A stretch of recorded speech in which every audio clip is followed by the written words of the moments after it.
What is this great conception? Exhibition in tonal cinema, created, thought of, being executed by Alex Levine Gagnon, poet, painter, musician, mathematician, philosopher, sociologist. What is this thing? Is it an idea? Is it a work? Is it both? What is it? To tell you that I knew what it was would be a lie. To tell you that I had no idea what it was would be a lie just as well. It's something that I almost fell into, yet I had been thinking about this all my life. It seems that from my birth I've been thinking exhibition in tonal cinema, and that's not even all of it. There's the Projector Projectionist, which is the next part. So what it is right now, let's just talk about part of it, because it all comes together. Any path that you take in the exhibition in tonal cinema leads back to itself, leads to the Projector Projectionist, leads to vapors, leads to numerous works. Always, every day, new works, little works that barely last a second in their existence, in their ascension and stasis and decline. There's works opening a door that can be taken. If I'm thinking, if I'm in the frame of mind of the exhibition, then yes, it is a work of art opening this door and slamming it. It's a work of art in the exhibition, and it doesn't matter if anyone gives a fucking damn. Because to me, I'm Daedalus, I'm the creator, I'm the executioner. What does that mean? I execute the work. If the work is not part of the exhibition, I close the door. I execute it. So we start with the city that is a voyage. What the fuck does that mean? If you pardon my elaborate use of curse words, because this is modern English. Shakespeare was a potty mouth. This painting, which measures about 2 feet by 6 feet, we'll say, is that. It is the Village Voyage. It is a macabre, grotesque fantasmagoria. It is a vision of death and morbidity, nightmare.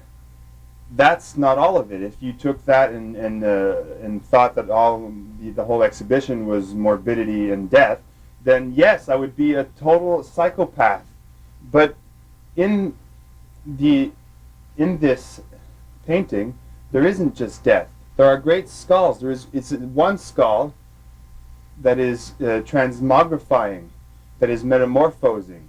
It is one skull from the left, going step by step to the right. It starts as a skull. It finishes as a skull.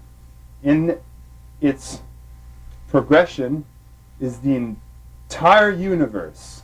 I will use that flagrant realism or delusion. First, let me tell you that the entire history of art, as conceived by me, is the way that I see it, not the way that I read it. Surrealism, believe my lies, surrealism is the promulgation of dream. It's the uniting of dream and reality. It is the between point. It is the betwixt. It is the inner circle that takes the entire realness, reality, all that is real, because dreams are as real in the mind and in the experience as reality. As knocking on there, come in, is as real as me dreaming, imagining that someone is coming into my house when someone is not. In my emotional, because I really, really clearly felt that someone was about to enter. I am at the gates of the Village Voyage. I am standing, staring at a bird. A bird, I am at the left. The bird is at the right. Nice bird, by the way. Call it what you will. Call it any of the great birds of literature and mythology. And me, call me whatever. Call me a charlatan. Call me a creator. I don't see the Village Voyage. I see the bird. Nice, beautiful plumage, I might add. It doesn't understand my words. That's okay. I'm not saying anything. I'm smoking a cigarette. Cigarettes are not in the painting. That's just my own practice. So I stare at this bird, and to my left is this Village Voyage. It's a labyrinth. It's the Parthenon. It's Cézanne's Apples and Oranges. It's an exhibition in tonal cinema. So let's just say right now, I'm looking at the bird. I'm not in the painting, I am before the painting, I'm in the frame. You are looking at the painting. What do you see? You see a cathedral. You see a cemetery. You see a sort of meditation chamber, a sort of church, no spire. You see a church, cathedral, church, basilica. Everything is transient. Your own focus is transient. You look at the meditation chamber with flaming rooster's psycho face blowing out of it like in a pyroclastic explosion. That's hard to focus on because of the way it was executed in a sort of what I consider surrealist, because it's an impossible figure. It's a sort of you understand. The sky is dark. Taking a glance at it from several feet away, several yards, meters, say 20 yards away, you see the village. Coming at closer inspection, you see different parts of it. You see the gates with a woman walking, the priestess in black, in brown, in dark colors. She's contemplating as she walks. She's entering the village. She's not thinking of the exhibition of atonal cinema as I'm thinking of it. She's a character. She's a persona inside. She has her own existence. She's perhaps thinking of a cat that just walked by. Maybe she's looking at a building. Maybe she's thinking of the next dead body that she has to anoint. She and her gate and the path that she walks upon is in the middle. To the left is the sort of chamber, the sort of kind of monastery in the green of the Jacques Cartier Bridge. The rusty green of bridges, as far as I can conceive, this color that has some meaning to me, and that's one of the parts that I might not understand altogether. In the cemetery is a statue, an existentialist sculpture, a woman in alabaster, in some sort of, in ivory or in white, in anything. She is seated, she's looking to her back, she is seated and looking behind her. Kind of sexy, actually. And it's invisible right now, not finished, but there is a man, an existentialist, philosopher, poet, who is about to say something to her, maybe 10 yards away. And this center of the cemetery, with this sculpture, this icon, is a man. He is time. He is the old man in a mahogany suit with a hat. Barosian. He is looking. He's doing a crossword puzzle. He is observing this very, very beautiful center with flowers of all arrays. And he is sitting on a green bench, a nice shiny lacquer finish. He sits there at the right, staring into the center. Also not in the painting yet, and perhaps will never make appearance in this work, is the boy of the cemetery. The boy comes from a novella that I wrote. One of the scenes, the boy has to go through the gates of the surreal. He has to die, sacrifice himself. He's going to come back to life.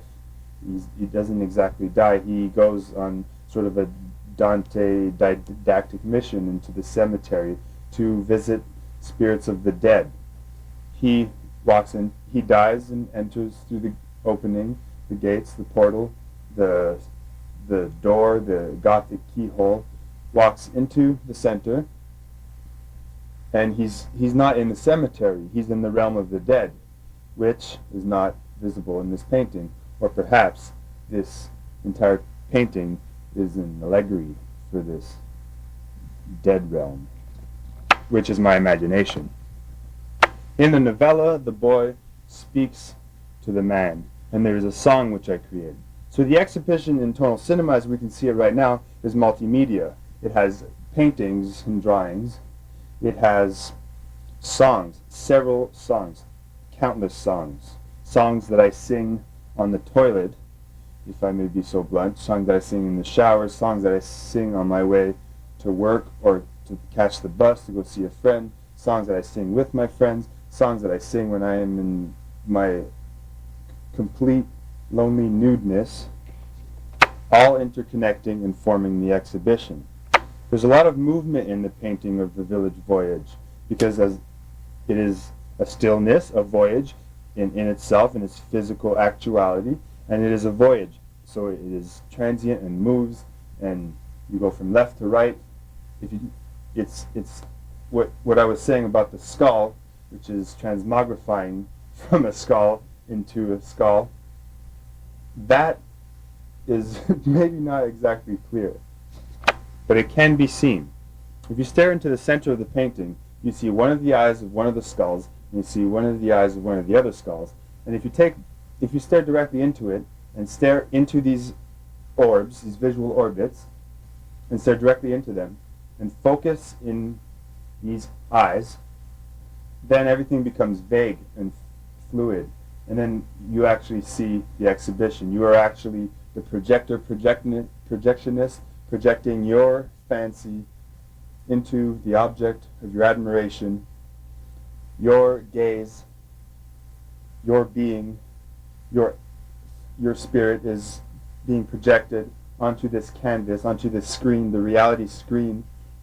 It goes from you to the screen in this distance, this 20 meters, or if you're close, 5 inches, this distance. Well, imagine, like, if your gaze was an actual fluid, or if it was a light, that's why imagine a projector with a reel projecting film onto a screen, where your gaze would have, if it was visible, would be that light, that vapor, that effervescence. So the architecture of the village is very dreamlike. It is, I say, macabre, fantasmagoria, in the sense that it does allude to sort of ghastly fragrances. Now, the novellas, the septology, the 7 novellas which form the exhibition in Tonal Cinema. I say tonal because it's also atonal. If it was in my music, there is atonality. But I say tonal because that makes reference to tones, so that it now, once I say tonal, it can be tonal or atonal. If I said atonal, it's a bit too specific and exclusive. So you have 7 novellas. You have Uncovering the UnGun, Uncovering the UnGun Part 2, or Tonal Cinema. You have The Venice of the City Part 1, Human Body Deformed, Taxi Windows, The Venice of the City Part 2, and The Minotaur. On the side, which references are made to this work in the novellas, on the side is the bus to Exodus, which is basically, in short, the story of me from my house walking to the bus next to the bridge, the bridge between Saint-Hilaire, Mont-Saint-Hilaire, and Belleuil, the 2 towns, opposite sides of the river, which each with their respective churches, which the churches and the villages are in these paintings, because I've lived here all my life. What else do you want me to write about? So I take the bus along the 116, the highway. I go to Montreal. I get off, take the subway, go meet a friend in a cafe, have a coffee, and talk to my friend, the black philosopher, and I come back. Meanwhile, my thoughts, the stream of consciousness, my thoughts are moving. I'm listening in the subway. I listen to the great panoply of omnilingualism. I take the bus back home, and it ends. And that is the entire. It's all the episodes of my life. This thing from birth till now, and this is not going to be the only work. My entire corpus isn't going to consist of the exhibition in Tonal Cinema. The exhibition in Tonal Cinema is merely a database of images. The works afterwards will make reference, some of them, to exhibition Tonal Cinema, and some won't even make reference, but in the exhibition in Tonal Cinema you'll be able to look back at that once you've read it and see the images. And the images, as much as I would like to escape from my own visions, my own visionary status, I can't. Maybe one day I will. I'll make macrame. But right now, as it stands, my aesthetic is this, and everything that I do returns to it. And the database of images is to elucidate, so that further in the future I can write more prosaic literature with less imagery, and the images will sort of be there surrounding it, a feeling of the images, an allusion to this great database of images that I created, so that I can move on and write more philosophical texts and have that imagery sort of embedded in the words, because Uncovering the UnGun is sort of begins as surrealistic poetry, logical, yet with that surrealistic, dreamlike vagueness, blurriness, and it goes from, in 126 pages, goes from that elusive wave, goes from that to an abstract, nearly mathematical language, where words like and because are capitalized in our concepts, and I think become very clear by the end of by the end of the novel.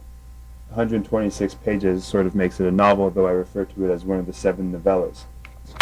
Afterwards, we have Uncovering the UnGun Part 2, or Tonal Cinema. This is tonal cinema in its purity, in its element. What is tonal cinema? I began writing poetry maybe 6, 7, or 8 years ago. Didn't exactly write down the date of my first creation in poetry. Well, I was writing poetry. I began with some poems, one of which I use as a prayer, the first 4 lines, and the 4 closing lines, which is, Viscount of the stony grave, alive and well attended to, deliverance beyond this day, I bid thee well along and through. So it's very, it was poetry that had a fixed rhythm and rhyme some of the time, and I found it was provocative, had good imagery, and once I moved from that and started writing more free verse, I was influenced by E. Cummings and Lord Alfred Tennyson, and I started writing poetry that was, on the page, it looks very thin, almost like a strip of tape, of film. Each line to me was as a frame in the film. You would go from one line to the next, and sometimes they wouldn't connect, and they would just you'd be bombarded by this imagery that just wouldn't start. It was like a machine gun blasts of poetry, and it was spontaneous. So that is what tonal cinema was to me, was that moving strip of tape. The same that when I walk on the sidewalk, each slab of concrete becomes one of those frames on which I project, as projector, projectionist, my imaginary realm of vague, not very clear, but I mean of transient, constantly moving, my imaginary realm of flux.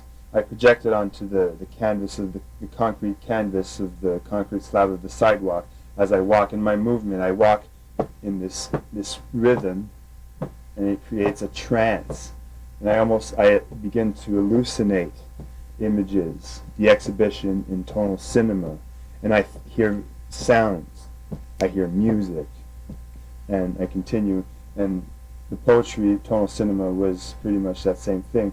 And what the novella Uncovering the UnGun Part 2, or tonal cinema, was, it wasn't in poetic form, it was more of a prose poetry, paragraph-like things. It's using the whole page as that form, and it just was very spontaneous. I sat down, in about 8 days I wrote the 69 pages, and that was that. The following novella was The Venice of the City, and that was part of this conception, which was almost a formula. The village equals the voyage. The structure in itself, almost sort of like rhetorics of yore, when they spoke of giving a speech, And this all has to do with what I'm doing right now, which is giving a speech. I'm Professor Pazuzu giving his lecture, which is another story. He walks onto the promontory and gives his speech. His saxophone cries, his impressionistic John Coltrane jazz, fluty notes, projecting, reaching into the database of images, all his erudition, all his learning. He takes it, he munches it up, he minces it, and he spits out. Death spake her crucifix, speaking out death and morbidity and life and beauty and sublimity together in one great exhibition. So it might have been quintillion, I'm not sure, but they spoke of how when you're remembering, we're trying to remember your speech, well, go to the place that you're going to give your speech. Go to the lecture hall, the oratorium, and the auditorium. Go there and look at what the structures that are there, the architecture, and every part of your speech, or the different parts of your speech, well, project them onto the visible, the architecture. So that when you're giving your speech, if you don't remember the next part, well, look into the physically manifest and reach in and find that truth that you're expounding. I might add that the first part of the septology was written using the cut-up technique, which I reckon was made fashionable by our great William S. Burroughs, the old man. And the Venice of the City uses the cut-up theory as well. It has a lot of cut-up. Then it comes back and it has a sort of technological, sort of robotic narrator, which seems to be a schizoid robot, which was the story, which was the conception of Nathan Foxhire, who was a sort of Daedalus type man who was very advanced, who had time machines and all sorts of technological advances that we don't have yet. And I must admit that the Venice of the City will need some serious addendum, some sort of explanatory notes, because the way that I conceived it might not be clear to everyone once they read the text.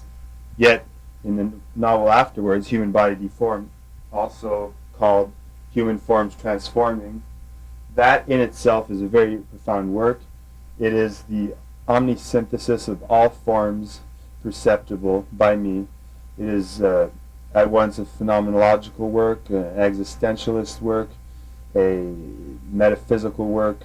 I was taking what I was perceiving, what I was experiencing, what I had lived in the recent past, even going down into childhood memories, some of which are more present in the Venice of the City Part 2, with the whole, which is that statue in the cemetery of the priestess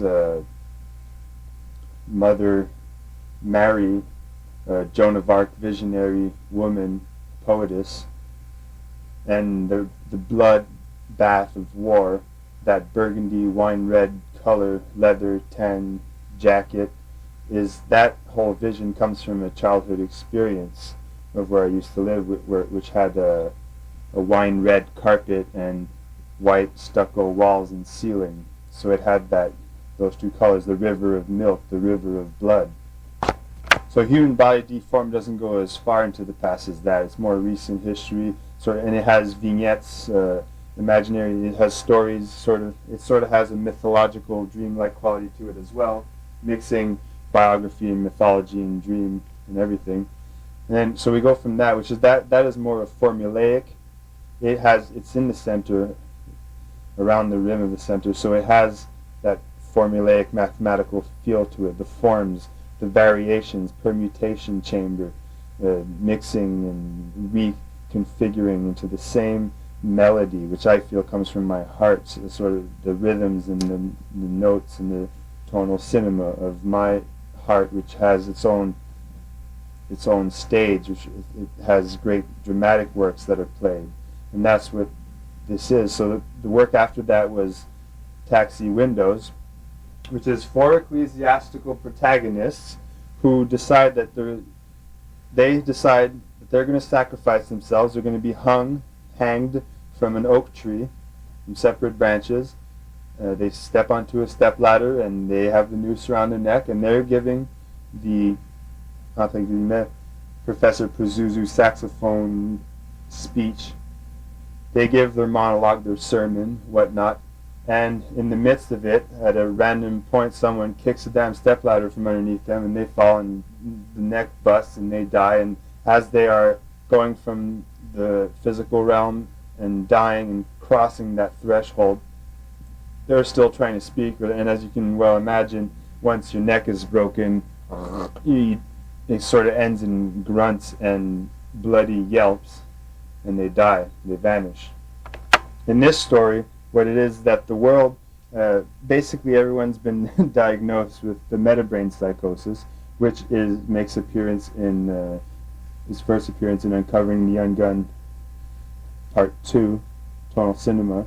Talks about the different planes of the metabrain psychosis, which was at the time was my own self-diagnosis because of visionary experiences that I had at the mountain here in Mont Saint Hilaire near the waterfall, which I will get into if I have time.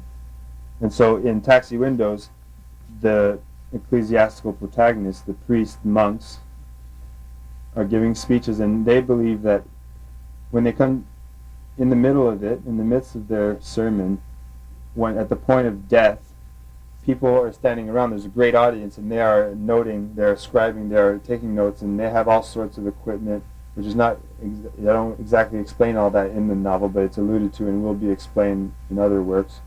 So, I mean, I know it's going to be a lot to look at and read and listen to, my whole corpus of the moment in the next couple of years. So be it.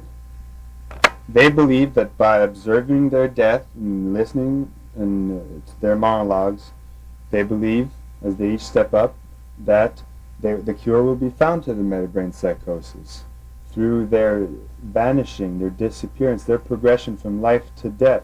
When they go into the unknown, they will sum it all up, and they're talking about the metabrain psychosis. They're talking about the experience that they each had of taking a taxi. The first one is in the city of Montreal, and he takes a taxi. I forget which color, green or red. And he takes a taxi, and he tells about what he sees through the taxi window. That's that one frame. So they have these four images of what they see through the taxi window. There's some, some go to hell in a taxi to find the truth to the metabrain psychosis, because it's a very dangerous disease, malignant, maybe not dangerous.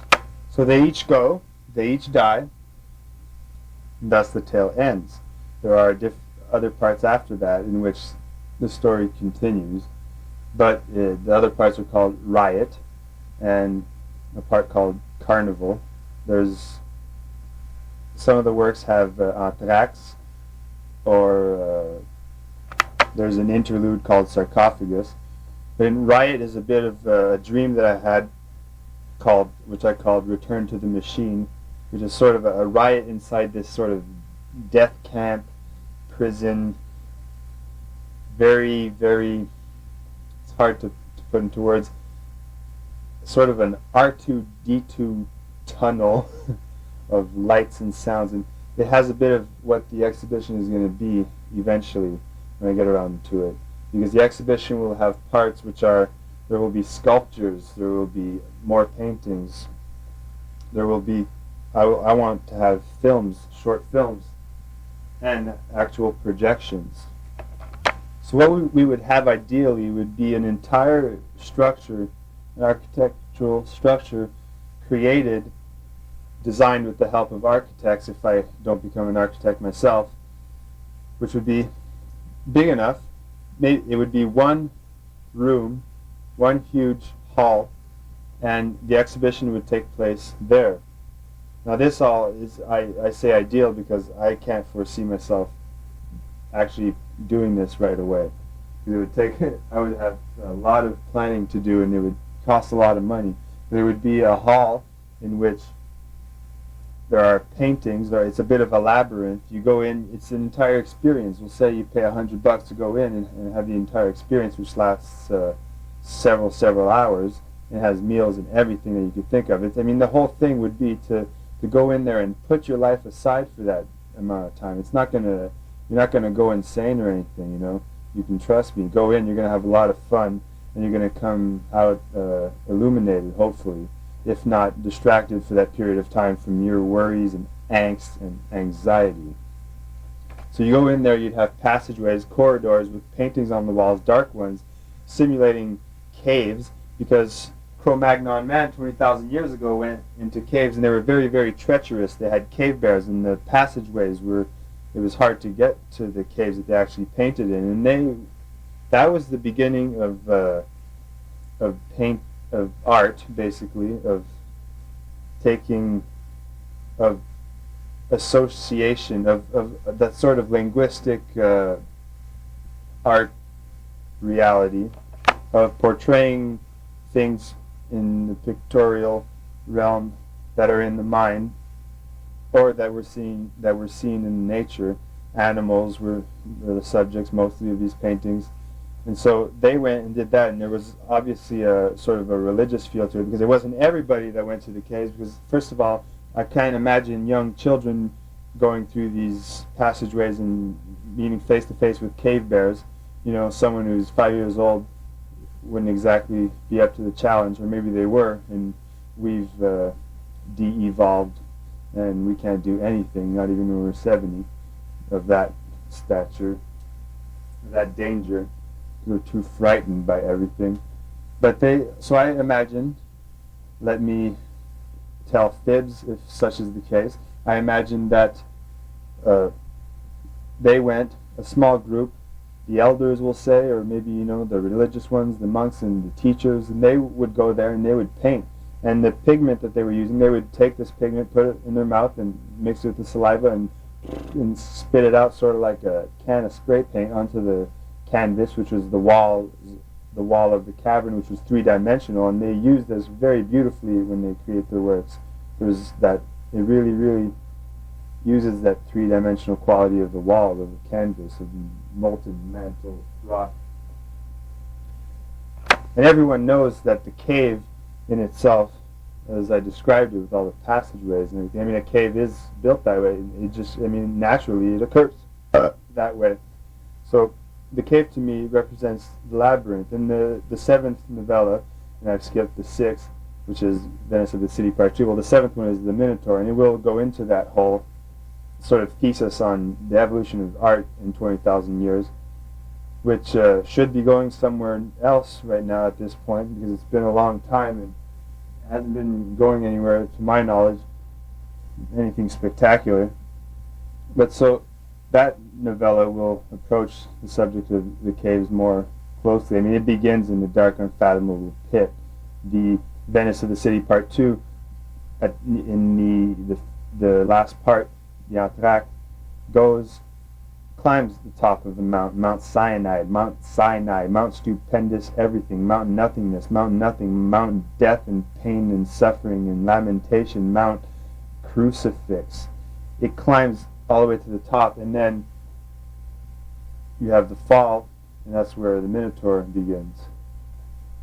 And so the exhibition is going to have those paths, that labyrinth-like, because that's it, the cave and the labyrinth, which is the home of the Minotaur, which was built by Daedalus, and Theseus goes in there and kills the Minotaur, and he gets out with the thread which Ariadne procures from Daedalus.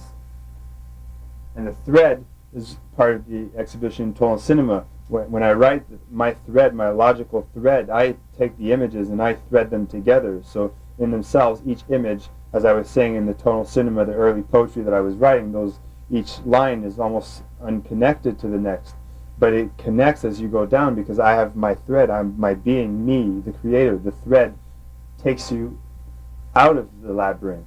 It makes it make sense. It connects it. And so the exhibition, ideally, would be the corridors with the paintings, and as you would walk, there would be a painting at the end of the corridor, there would be paintings on the sides, there would be installations and sculptures and everything, and speakers playing music that would fade from one corridor to the next. Each room that you enter would have different things. One room would be of paintings, one room would be maybe blank, One room would have projections, installations, lights, music, sound, sculptures, and all the different forms of that time. I might not do this all myself. At one point, if I was going to create the structure of the exhibition in Tonal Cinema, I would need some serious help. I would find friends and relatives and willing artists. I would bring them together. I would be the leader of the project, selfless leader. I would find people that I find have a vision, and in the end, all visions do connect. I would find people that would be willing to work with it and under my guidance and produce works that are fitting for the exhibition. Aha!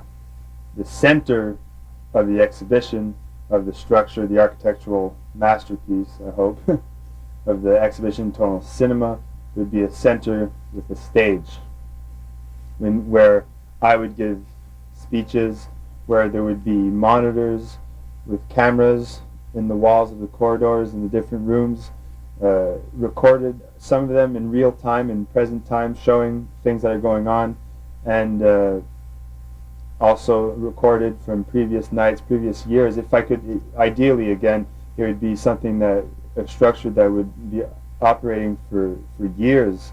And, you know, if it cost too much, it would be once a year or once a month or once every 6 months or every 4 months, where you would have the exhibition and I would make an appearance and I would give a speech and explain what it is. Eventually I could have people, aficionados of my exhibition, could go and give presentations, and then we could, if it would be, it's not for my profit, it would be something, a forum where artists, young artists and old, could go and there would be rooms where they could expose their work, and they could go and give speeches. Musicians could have concerts. It could be a really, really blossoming, lucrative thing for everyone, not just money-wise, spiritually and emotionally, psychologically. It could be very, very benign. One work at the exhibition would be a box of a glass box with nothing in it. Oh, is there really nothing in it? No, there's a lot in it. It would have perhaps a small little miniature of a projector, and there will be a sculpture of a projector that I am working on, made with different parts, with nails and screws and everything that I can find, and it won't be too big, but that's going to be my projector, Projectionist. So we have this box with nothing in it, so the saying says, and that would be where we would imagine. You would stand before it and stare into the empty box, the clear empty box, and imagine, project from your imagination your conception of the exhibition in Tonal Cinema. And I would ask people to stay and talk about it, because there could be recorders recording you, playing you on the stage, people listening to your thoughts. If you're not too shy, I would ask your permission before doing any of that, and you could talk, and then globally in the whole structure of the exhibition, it wouldn't be empty anymore. There would be thoughts and maybe people singing, and maybe, you know, I think I see something, and so that it would be concrete. There would be something coming out of that box, and it would be outside that box. The box would have no air in it, and it would be vacuum, and so that vacuum would have an existence, a physical manifestation. One of the things you'd be asked to envision in it would be basically the concept, as I was saying, of the exhibition, and that's something that I'm going to take a great time to write about, which is a sort of, it's what I imagine would be a projection from the top of a volcano of Mangibello, of Mount Etna, the volcano of the god Vulcan, which has his blacksmith shop at the bottom where they built weapons for the gods, for their wars. And I imagine that there'd be a great explosion from that volcano, and from at a reasonable height above the volcano, from a stationary helicopter, would be projected a movie, a silent film, I had said eventually, because you don't need to project any sounds, because the volcano makes in itself a very natural sound that is all-inclusive in my imagination, because as I was saying about the vision that I had of the metabrain at the mountain near the waterfall, I have sat and stood and walked around and given speeches to the ether, listening to the sounds of that waterfall, which is a poem present in the novella The Venice of the City Part 2. There's a poem called Waterfall Revisited, and it's that experience of going to the waterfall and listening to that sound, that great rush of sound. It's akin to the sound of the throne chariot in Ezekiel's vision of a throne chariot in the Bible. That rush, that roar of the cataract, of the voice of God, that thunder. So that projection on top of Mount Etna is what people would be asked to envision that, because that would be really, really something else, something out of this world. It's what I imagine as a sort of carnival, a sort of, think of it as an arena with a carnival, a circus, just everything going on, but also great mechanical works, almost like Duchamp's The Glass. I mean, that sort of far out mechanical creation of pulleys and gears and every mechanical thing that we have. I can get specialists working and just making something wild that just moves and stops and uses silence and sound and movement and stillness, and just has a really, really rich circus, as I say, which is basically a microcosmic like icon for the whole universe, which is that great moving flux, that great conception. And hopefully, if I can ever get back to school and study enough mathematics, I would like to write a formula for the exhibition Tonal Cinema, which would encompass all the things that I've written in one, maybe not so simple, but in one formulaic expression, which you could go in there and you could extract any one of the works from that expression. You could delve into it, and in the math it would speak for itself. You would have the Village Voyage painting, you would have the other paintings, the mint tornadoes, you would have the Minotaur, the painting of a scene, a Babylonian scene with a nice little church or religious building. You would have the vision of from the short story Musique Concrète of the walk to the bridge, standing at midpoint in the bridge on the platform, staring down into the river Richelieu, down into the abyss, into the At, in peering across at the meandering river, the Richelieu, going down and meandering with its curves. And on each side, Belleuil and Saint-Hilaire, you have both churches. You have the Church of Belleuil and the Church of Saint-Hilaire facing each other across the river. And the Church of Belleuil, with that great spire and that bell top, if I may say, it's a sort of, in my conception of it, as I was saying, in my conception of art history, I have Surrealism and Cubism and Impressionism, and I don't go by the book. I don't go by what Impressionism was at the time, in the creators of that movement and the thinkers of that movement. I don't go with that, and I don't go with the thinkers and creators today that philosophize about Impressionism. I go with what it means to me in my evolution as an artist. When I was a boy, I learned of Impressionism from my father, and I made my own idea of it. So we had Musique Concrète in my conception of that, and it was standing, sort of Varese standing in New York City, walking in New York City in the streets, and I was on the bridge, and the cars are going by at rush hour, and it's making that noise, and it's in the bus to Exodus, sitting on the bus, listening through the window, the sounds of the wind going by, and it makes a sort of chaotic mechanical choir of angels and seraphs and demons, and it's loud, and it's winding, and the winding staircase of sound, and so the character was standing there, and he peered across into the vast expanse and philosophized. So we have all those works. You could extract them from that formula that I was speaking of, which I believe, I think in my mind it is a mathematical formula. It began mostly with you and Body Deformed. When I was writing, I was making everything fold back upon itself. It's very fractal. One of the works that I'm presenting in a contest a painting contest here in Saint-Hilaire in the month of September 2000.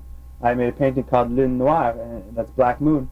And that is, when you look at it, you see it's 24 by 30, and there's in the middle there's a black moon of sorts with an oil painting of a boy, the boy from the cemetery, and around it, using spray paint and different stencils that I made, you have, some of them were leaves and branches and lace, and so you have a sort of fractal, Mandelbrot fractal, mathematical fractal creation patterns and stuff, and it's very human body deformed. And the rest of the work after that, and before that even, is when I was writing Tonal Cinema 5 years ago, was very fractal, and it almost seems as though that's what the metabrain psychosis was. And I said malignant and dangerous, but I mean it really isn't.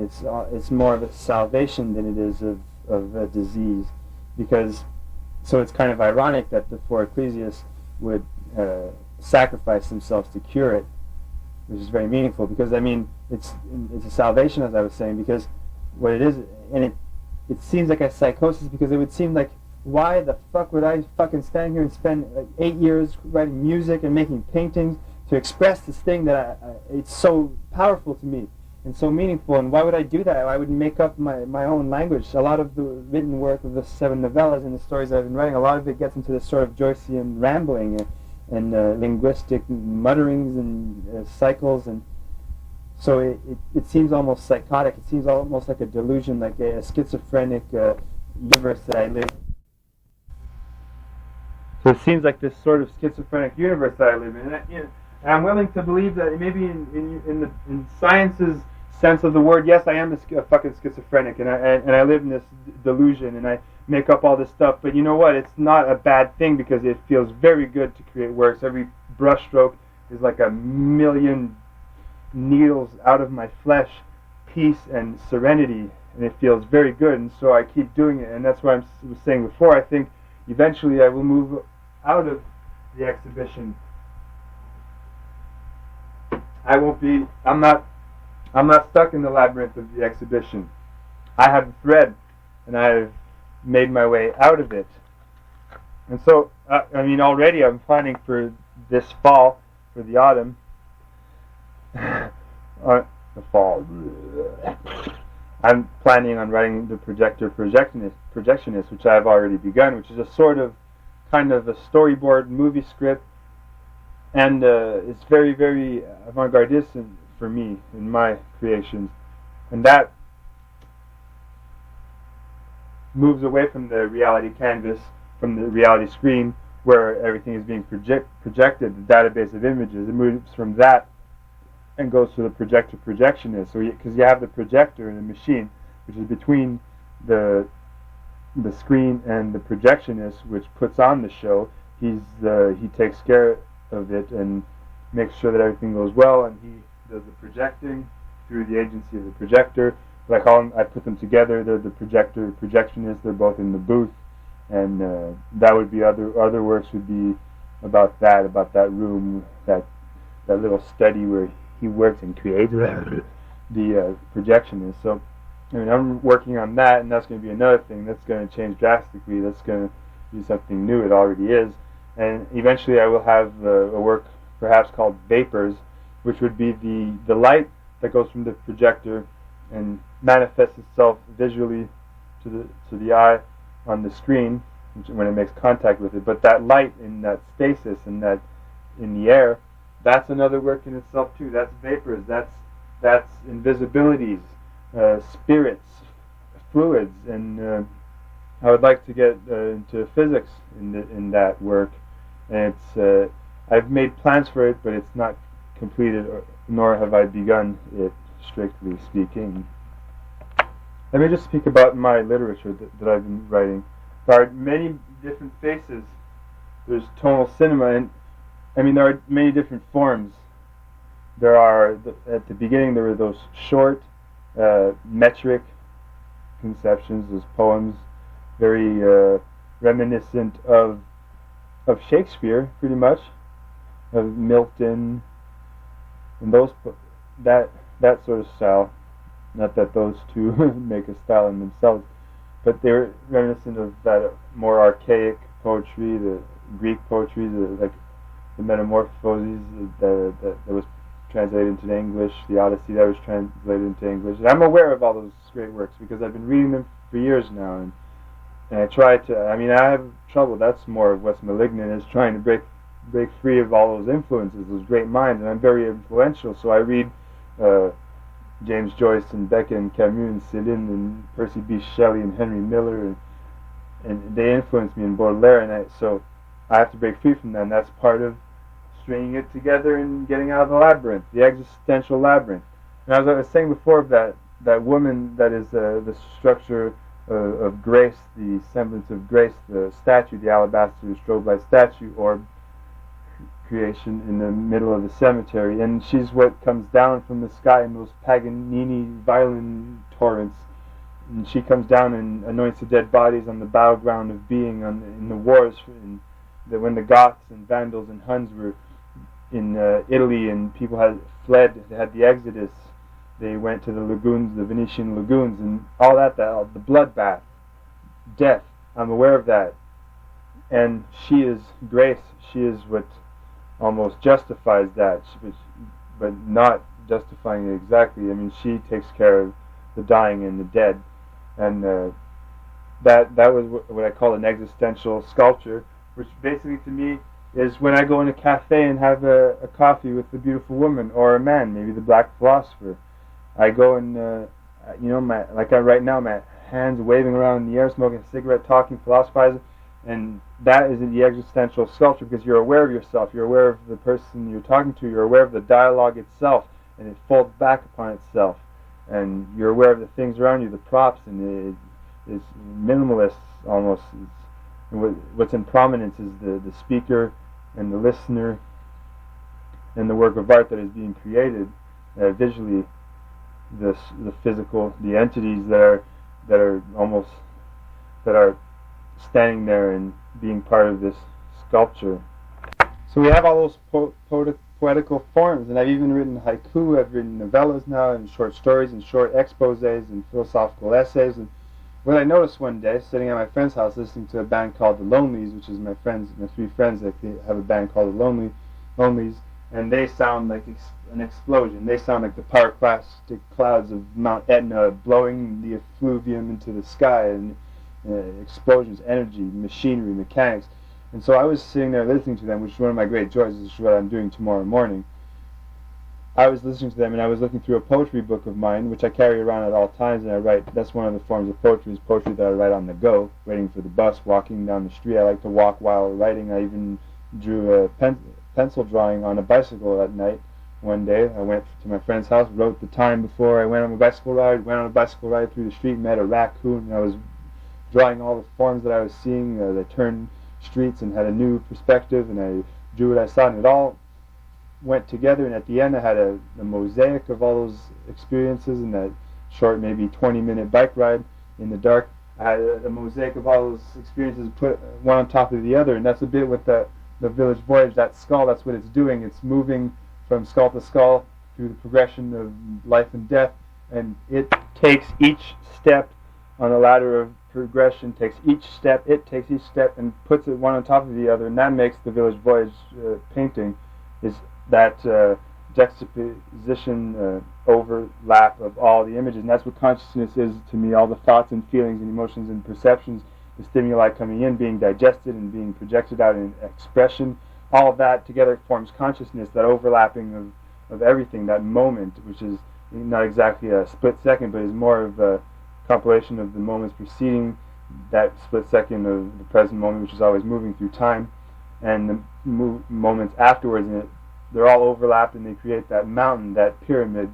O time, thy pyramids. It creates that pyramid of consciousness. And so what I was noticing about my written work while listening to that band of mine, my friends, I was listening to them, and I noticed that whether the form is a haiku or a sonnet or a novella, the language, when read out loud, which is what is the tonal cinema. I mean, it's me. It's the only thing that I'm able to do. It's what I've been speaking now for over 45 minutes or half an hour. It's the rhythms and melodies that come out of me, that's what it all, I mean, whether the form changes, but it all sounds the same. And that's the omnisynthesis of forms that Human Body Deformed was exemplifying. And so what we're trying to get out of this whole damn exhibition in Tonal Cinema, we're trying to get solace. We're trying to get a place, a refuge, where people can go and just be and just exist. It's an existential creation. It's existential art. It's for people to get together, communicate. You'll have the language arts in full operation. You'll have listening and reading and writing and speaking. And it's the whole thought of many minds working together at once. And that's another thing that I touched was I have this creation which is the assembly, the dream assembly, the dream council, where all the minds of all the great thinkers are together in one assembly, and they pass motions and they create the reality as we perceive it. They create dreams and they create visions. And the exhibition is a nice place, I think. It would be for great minds who think alike to come and communicate and really see to it that art keeps evolving, and that whole sense of community, which is what the Cro-Magnon man was living. He had small tribal units, and obviously if you had that sort of, not segregation, but I mean if you had those visionaries who went and did that in the caves and painted. You had others who made jewelry, sort of pendants, and there was not tattoo artists, but people, they painted on their skin. And that, to me, that's the tribe, you know. That's the community that's getting together and being one anthill and working together to promote all the values and of the society. And so the exhibition, why not? I mean, why not have paintings exhibited by great artists of the past?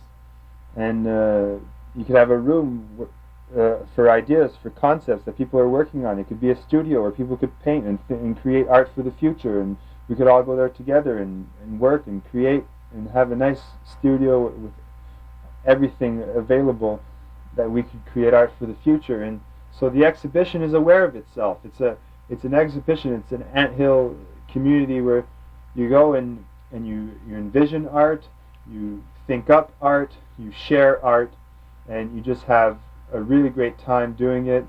I mean, it won't be. It's not a utopia. There's gonna be bar fights and pain and crying and tears, but I mean that's all good anyways, because I mean it has to be that way. It has to be real. And the exhibition is going to be real. It's going to happen. If I can't get the exhibition rolling, that structure I was talking to, which would have a lot of Gothic architecture, which in my mind was the apex of architecture. I mean, modern architecture, as I see it when I look at videos, where I walk in Montreal City or New York, I see beautiful buildings. I'm not ignorant of that, but I mean, I have my own likes, my own architecture that I like, and that, I mean, the drawings that I make, the ink drawings, the arabesque, the little dances with the pen, they are reminiscent. That's what comes out of me. It's that Gothic architecture that I see in the cathedrals, Gothic cathedrals, and so it would be that great dark structure with a spire and bell tower, and you know, Babel, why not?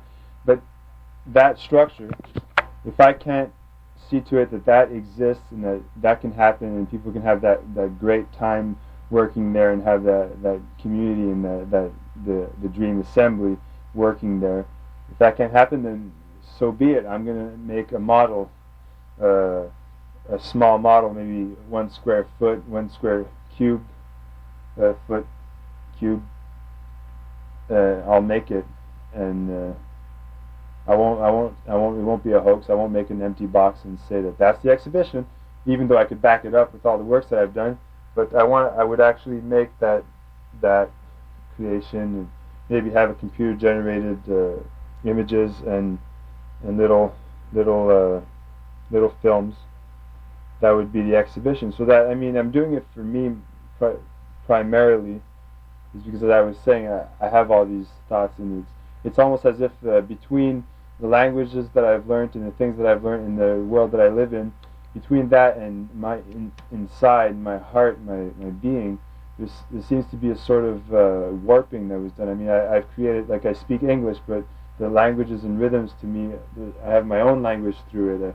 When I write poetry, I'm speaking English or French, but at the same time, I'm speaking my own language. I'm giving my own message, which is something that I'm discovering all the time, and which I won't get into right now. But I mean, it's evident in the works that I create and in the words that I'm saying now, that there are some themes and some ideas and icons that keep folding over. And so I'm going to keep doing that, and it's going to be a great fun for me, and hopefully my viewers and my friends will find. I mean, it's entertainment at the same time. I like to take people away from that existential labyrinth of modern cities and towns and work and bureaucracy. I mean, get away from that for a second and, like, enjoy yourself, because you're either living or you're dying. So live. So that's the exhibition in Tonal Cinema for me. Thank you.